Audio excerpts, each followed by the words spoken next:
Helo, a chroeso i sesiynau adolygu Carlam Cymru gyda fi, Mr Aled Pemberton, o Ysgol Morgan Llwyd yn Wrexham.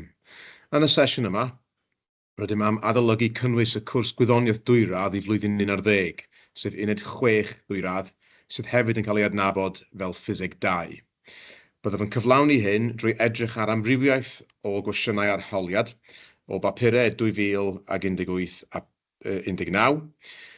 Dwi wedi dewis y papurau yma am ei fod ychydig o flynyddoedd oed, a chwestiynau o'r math yn fwy debygol o godi na'r rhai flwyddyn diwethaf, enghraifft.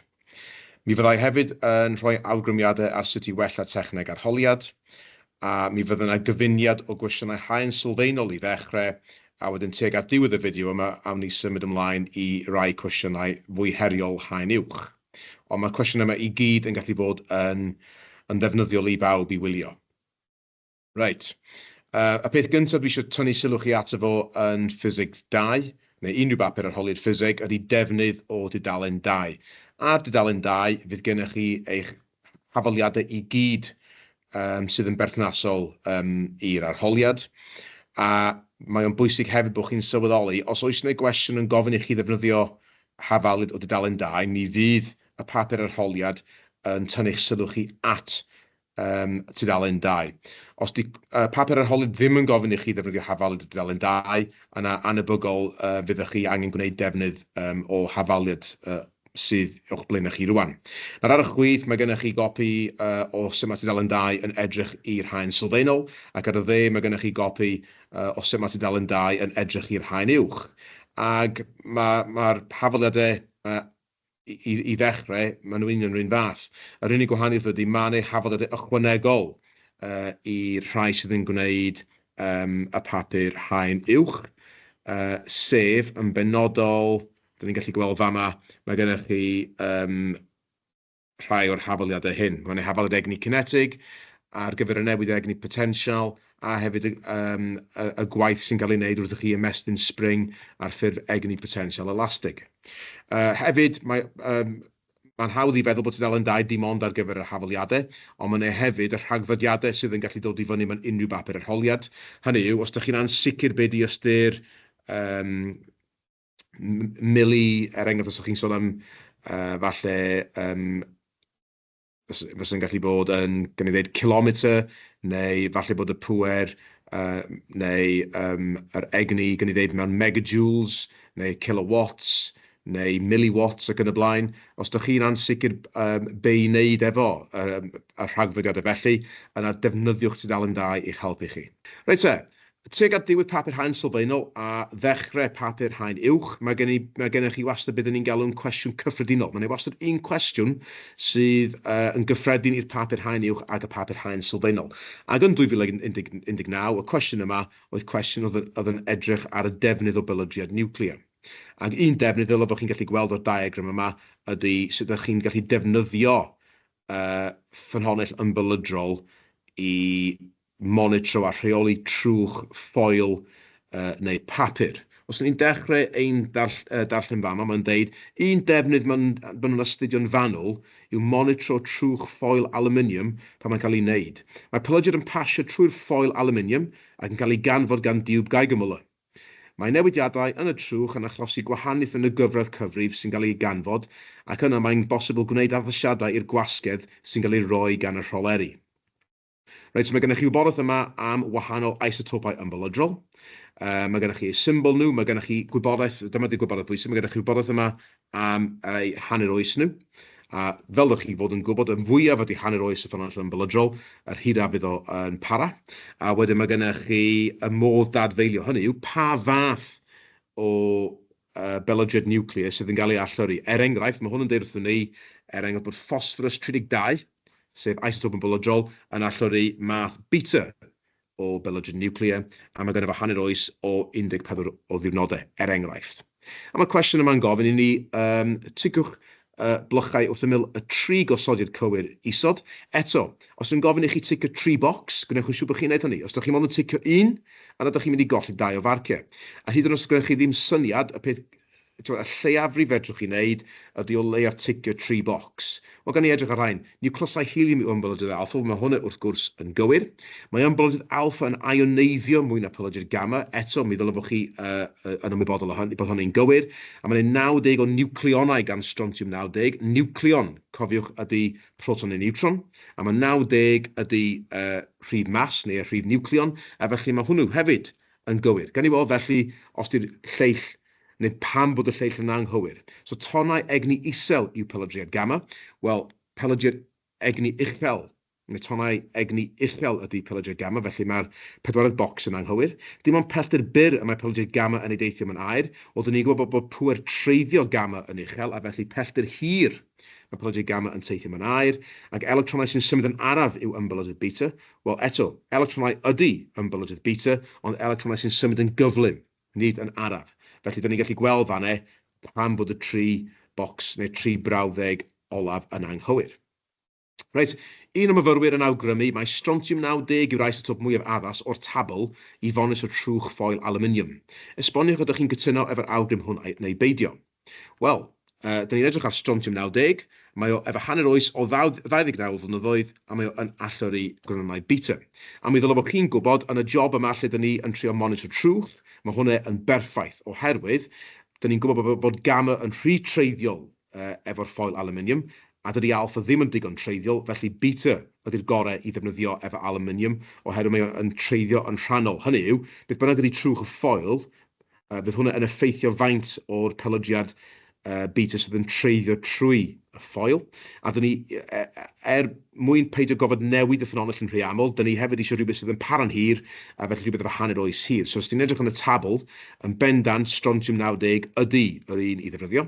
Felly, wedi sgwennu fa, mae addas iawn ydy strontiwm 90, oherwydd mae allyredd beta am dreiddio yn rhannol trwy y ffoil aluminium, a felly fydd trwch amrywiol o ffoil am amrywio y gyfradd cyfrif.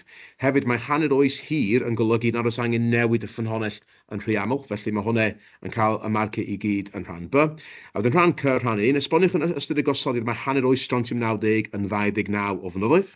Wel, dylai bod chi gyd yn gwybod bod hanner oes o 29 o flynyddoedd yn golygu bod yr actifedd yn haneri bob 29 o flynyddoedd, neu bod y nifer o niwclysau strontiwm 90 yn haneri bob 29 o flynyddoedd. A mae di gofyn i ni felly i gyfrifo ar amser mae'n ei gymryd i'r actifedd strontiwm 90 os ydym ni 1/8 o'i werth cychwynnol. Wel, dyn ni'n gwybod ar ôl 1 hanner oes, mi fydd ffracsiwn yn weddill yn hanner. Ar ôl 2 hanner oes, fydd wedi hanner i eto lawr i chwarter o'i werth gwreiddiol. A wedyn ar ôl 3 hanner oes, fydd wedi haneri eto i 1/8. Felly, dyn ni yn haneri 2 o weithiau. Ac os di'r hanner oes yn 29 o flynyddoedd, dyn ni angen lluosi 29 efo'r 3 hanner oes i gael cyfanswm o 87 o flynyddoedd, nes bod y strontiwm 90 yma bod yr actifedd yn gostwng i 1/8 o'i werth cychwynnol. I orffen wedyn, mae athrawes y myfyrwyr yn dangos arbrofion gyda ffynonellau ymbyledrol. Yn gyntaf, mae'n mesur y pelydiad ymbylydydd yn y labordy gan gofnodi 150 cyfrif mewn 5 munud. Mae hyn yn golygu ei bod hi'n gallu gweithio allan y gyfradd cyfrif y pelydiad cefndir. Cyfriwch gyfradd cyfrif y pelydiad cefndir mewn cyfrifon yr eiliad. Wel, mewn 5 munud, dyn ni angen darganfod sawl eiliad ydy hynny, so dyn ni'n gwneud 5 lluosif y 60 i gael 300 eiliad. So, os ydych chi efo 150 o gyfrifon yn cael ei ganfod gan y tiwblau gymylol mewn 300 eiliad, dyn ni'n gwybod bod hwnna felly yn cyfateb i gyfradd cefndir o 0.5 cyfrif yr eiliad. A wedyn mae'n gofyn i ni i awgrymu 2 ffordd o gallai'r athrawes wella manwl gywirdeb eich chanlyniad. Wel, i wneud hynny, dyn ni angen amseru dros gyfnod hirach, yn hytrach nag amseru am dim ond 5 munud, falle am 30 munud, neu hyd yn oed 60 munud. A rhywbeth arall bys sy'n gallu gwneud, os di yn hytrach na jyst amseru am 5 munud unwaith, bys sy'n gallu gwneud hynny falle 2 o weithiau, a wedyn cael gwerth cymedrig ar gyfer y gyfradd cefndir. Reit te, ymlaen yn ni rwan i gwestiynau haen uwch. Un o'r diagramau mwyaf defnyddiol mewn astroffiseg ydy y diagram Hertzsprung-Russell. Dwi wastad yn meddwl am hwn yn hytrach na diagram, fel mae'n cael ei alw, mae'n fwy o graff. Ac os ydych chi'n astudio ar gyfer y papur haen uwch, mi ddylai fod chi yn ymwybodol o'r graff yma, sydd yn edrych ar amrywiaeth mewn Rhai pethau gwahanol ar gyfer sêr. Un peth i fod yn ymwybodol efo diagram Hysbyn-Russell, jyst sbiwch ar y raddfa dymheredd. Mae hwn fel petai yn mynd y ffordd anghywir. Mae gennych chi'r sêr fwyaf poeth ar y chwith, a mae gennych chi'r sêr fwyaf oer ar y dde. Felly, wrth i sêr raddol mynd yn boethach, maen nhw'n cynyddu mewn tymheredd o ryw 3,000 Kelvin draw i 30,000 Kelvin. Mae hwnna hefyd yn newid y lliw yn raddol o goch i felyn, fel mae'r hael, i glas. Felly, jyst rhoi astudio beth i lliw seren, dyn ni efo syniad go dda ynglyn â beth yw ei dymheredd o. Okay? Mae'r mwyafrif o sêr, mae'n ei berthynas rhwng y tymheredd ag y goleuedd. Hynny yw pa mor ddisglair ydy'r seren. Felly, os ni efo sêr sydd fwyaf oer lawr fama, ac wrth i ni raddol cynyddu'r tymheredd, maen nhw yn raddol yn mynd yn fwy disglair, a mae'r mwyafrif o sêr yn bodoli ar hyd y diagonal canolig yma, dyn ni yn galw yn brif ddilyniant. Mae yna eithriadau. Yn y top dde fama, mae gennych chi sêr sydd yn goch a felly'n oer, ond gan ei fod nhw yn gorgewri coch, mae'r ffaith bod nhw yn enfawr, mae hwn yn golygu bod nhw dal yn llwyddo i fod yn ddisglair iawn. A wedyn ar y pegwn arall, mae gennych ni sêr lawr fama sydd yn weddol boeth, oherwydd eu lliw nhw, maen nhw'n glas, maen nhw'n wyn, ond gan ei fod nhw'n gorachod gwyn, sef y cam olaf mewn bywyd seren fach fel yr hael, mae'n golygu dydy ei goleuedd nhw ddim mor ddisglair a fysych chi yn disgwyl. Ond fel dwi'n dweud, gan gynnwys yr hael yn y fan hyn, a seren ar y speaker sydd wedi cael ei nodi yn benodol fama, mae'r mwyafrif o sêr yn bodoli ar hyd y brif ddilyniant. Reit, cwestiwn gyntaf. Mae speaker yn seren las fawr iawn, fel dyn ni newydd cylchu, ar y prif ddilyniant, sydd 10 gwaith mas yr hael. Mae speaker 261 o flynyddoedd golau o'r ddaear. Esboniwch yn hermau grymoedd pam mae speaker yn sefydlog ar hyn o bryd. Wel, mi ddylai fod chi'n gwybod bod y grym gwasgedd nwy a ffylydiad ydy'r grym sydd yn gweithredu tuag allan ar seren. A dylai fod chi'n gwybod bod yna gennych chi grym disgyrchiant yn gweithredu tuag i fewn ar seren prif ddilyniant, ac y gwir ydy mae'r grym disgyrchiant ac y grym gwasgedd nwy a ffylydiad, maen nhw yn cydbwyso ei gilydd. A dyna beth sydd yn rhoi maint sefydlog i unrhyw llythrenol ar hyd y diagonal canolig yma. Wedyn mae gennych chi, mae speaker 261 o flynyddoedd golau o'r ddaear.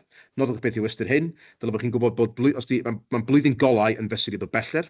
Wel, os di speaker 261 o flynyddoedd golau o'r ddaear, mae hwn yn golygu bod o mor bell i ffwrdd fel bod o'n cymeryd golau 261 o flynyddoedd i olau deithio o speaker i'r ddaear, neu fyswch chi'n gael y marc trwy ddeud bod 261 o flynyddoedd ydy'r pellter mae golau yn trafeilio mewn 261 o flynyddoedd. Unrhyw un o'r ddau yna yn dderbyniol.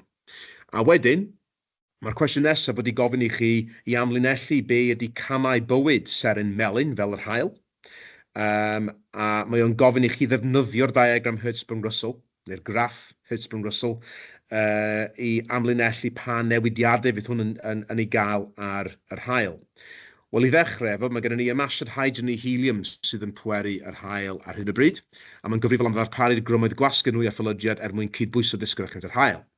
Yn y dyfodol, bydd cyflem yr hydrogen yn dod i ben, bydd ymasiad hydrogen yn stopio, yr hael yn cywasgu gan gychwyn ymasiad helium.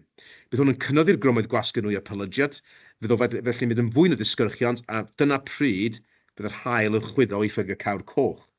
Bydd ei dymheredd yn gostwng, ei faint a'i ddisgleirdeb yn cynyddu, a'i liw yn newid o felyn i liw goch. A jyst i atgoffa chi, y rheswm dwi'n gwybod hynny ydy, mae hael ni yn y fan hyn, ar y diagram Hertzsprung-Russell, a rhywbryd yn y dyfodol, mi fydd o yn symud i fyny i ran yma y graff. Felly, mynd yn oerach, yn newid lliw o felyn i goch, pan mae'n trwy mynd i gawr coch, a hefyd fydd o'n mynd yn fwy disglair. Wedyn, pan mae'r grymoedd yma yn chwythu heinau allanol y cawr coch i ffwrdd, yna mi fydden nhw'n gadael y craidd ar ôl yn y canol, sef y corach gwyn. Fe ei faint a'i ddisgleirdeb yn lleihau, ond ei dymheredd yn fwy. Mae'n ffurfio pan fydd y masiad yn stopio, a felly craidd y cawr coch yn cywasgu. A jyst i ddangos i chi, pan mae hael ni yn gorffen yn ei gam cawr coch, fydd o wedyn yn troi i mewn i gorach gwyn, a pan mae o'n corach gwyn, fel mae'r diagram Hertzsprung-Russell yn dangos, mae wedi shifftio i ochr chwith y graff a felly'n boethach, ond yn is i lawr felly ei oleuedd yn lleihau. a hefyd wrth gwrs ei faint yn lleihau. Reit, un cwestiwn i fynd. Mae hwn yn gwestiwn eitha heriol o 2019, haen uwch cwestiwn 5 ar y papur. Ac mae gennych chi wybodaeth yma am 6 spring gwahanol sydd wedi cael ei labelin A, B, C, D, E ag F. A mae'n gofyn i chi ysgrifennu pa spring sy'n gallu gwrthsefyll y llwyth mwyaf o 1.2 Newton ac o leiaf, ac sy'n gallu cael estyniad mwyaf yn agos at 14 mm. So beth ni'n neud ydy, lot o waith ar gyfer un marc, ond be nes i wneud oedd, dyma di hyd y spring heb i ymestyn, dyma di hyd mwyaf y spring ar ôl iddo gael ei ymestyn, felly be nes i wneud oedd, nes i gyfrifo beth i'r estyniad pob un o'r springs trwy dynnu yr hyd heb i ymestyn o ddiar hyd mwyaf y spring i gael yr estyniad. Fel mae'n troi allan, spring D ydy'r un sydd efo yr estyniad fwyaf agos at 14 mm. Mae cwestiwn nesaf yn gofyn i ni mynegu cysonyn y spring ar gyfer spring A mewn unedau safonol Newton i bob metr. Oedden ni'n gallu gweld bod cysonyn spring A ydy 0.17 Newton i bob millimeter. Hynny yw, mae grym o 0.17 Newton yn ddigon i ymestyn y spring hwnnw drwy estyniad o 1 mm.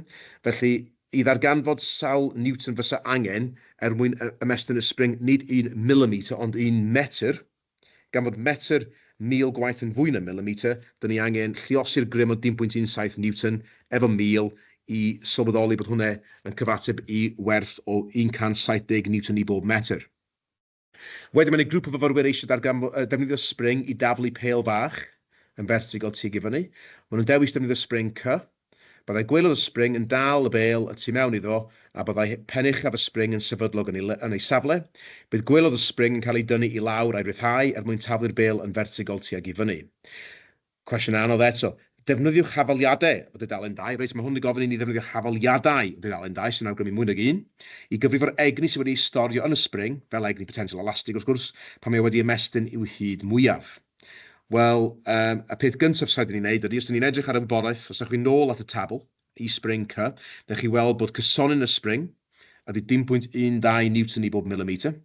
Pan mae wedi ymestyn i hyd mwyaf, dwi wedi tynnu yr hyd greiddiol o ddiar yr hyd mwyaf i gael yr estyniad, a wedyn dwi wedi ddarganfod mai dyma ydy y grym ar y spring, 1.284 Newton.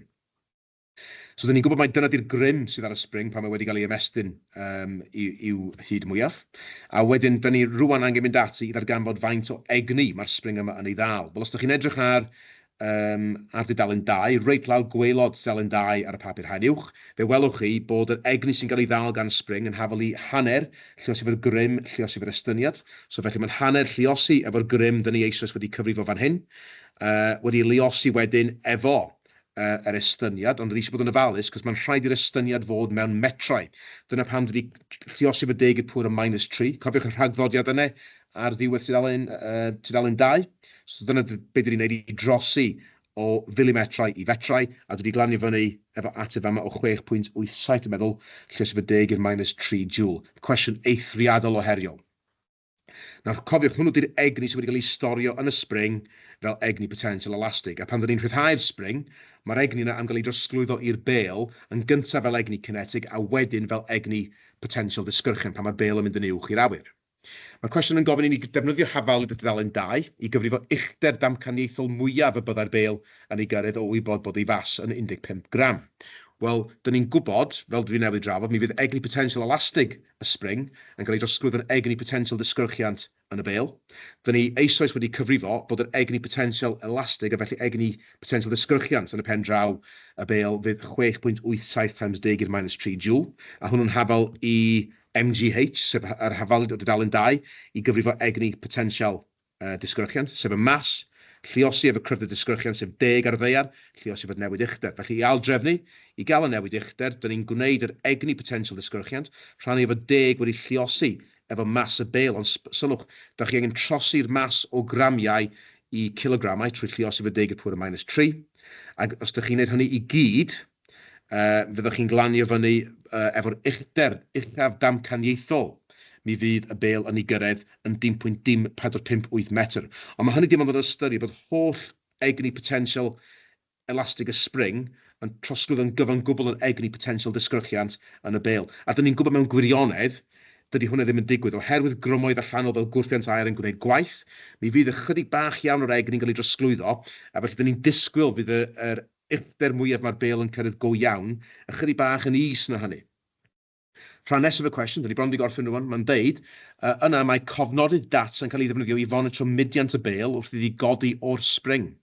Mae'r graff yn cael ei gynhyrchu yn automatig i ddangos sut mae cyflymder y bêl yn newid gydag amser, a mae'r graff i'w weld isod.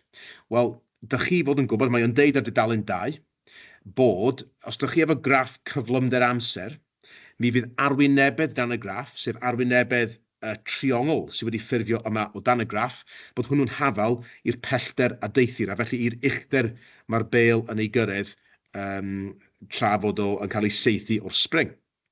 Mae'r cwestiwn yma wedi dweud, mae un myfyriwr yn nodi bod yr uchder mae'r bêl yn ei gyrraedd yn wahanol i'r un ydych chi wedi gyfrifo yn rhan B, rhan 2. Dangoswch fod y gosodiad hwn yn gywir. Wel, dwi newydd ddeud fama, fel dyn ni newydd drafod, dwi wedi deud bod yr uchder ydy y pellter, sef yr arwynebedd o dan y graff.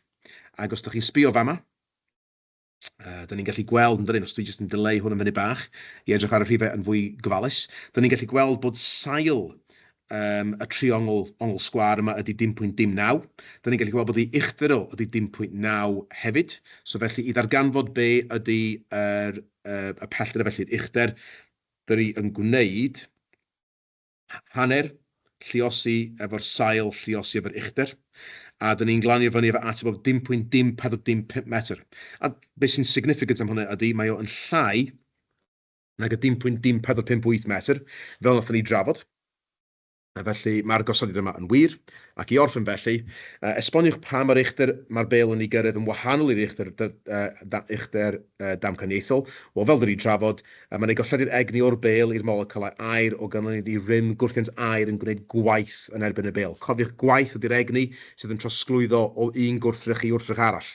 Ac yn yr achlysur yma, felly, yr egni fysa'n trosglwyddo o'r bêl i'r moleculau aer fysa'r gwahaniaeth rhwng yr egni damcaniaethol neu egni potensial elastig o gan y spring i'r egni, dyma di'r uchder damcaniaethol, dyma di'r uchder go iawn, ac y gwahaniaeth ydy oherwydd grym gwrthiant aer yn gwneud gwaith. Felly dydy'r egni potensial elastig o gan y spring ar y dechrau, dydy ddim yn un yn hafal i'r egni sydd wedi cael ei roi i'r bêl fel egni potensial disgyrchiant reit ar y diwedd, ar yr uchafbwynt. Ond jyst un peth ar ôl, awgrymwch un newid posibl fyddai'n galluogi'r bêl gyrraedd uchder uwch yn yr arbrawf hwn. Wel, mae'n gorffen efo cwestiwn weddol syml. So fysa chi'n gallu ailadrodd efo spring, efo gysonyn spring fwy sydd yn felly yn fwy anhyblyg, neu fysa chi'n gallu tynnu'r spring i lawr gydag estyniad mwy. Cwestiwn eithriadol o heriol i orffen, a fel ydych chi'n gallu gweld, hwn oedd y cwestiwn ar ddiwedd y papur yn 2018, a hwnnw hefyd ydy diwedd y cyflwynydd hwn. Diolch yn fawr iawn i chi am wrando.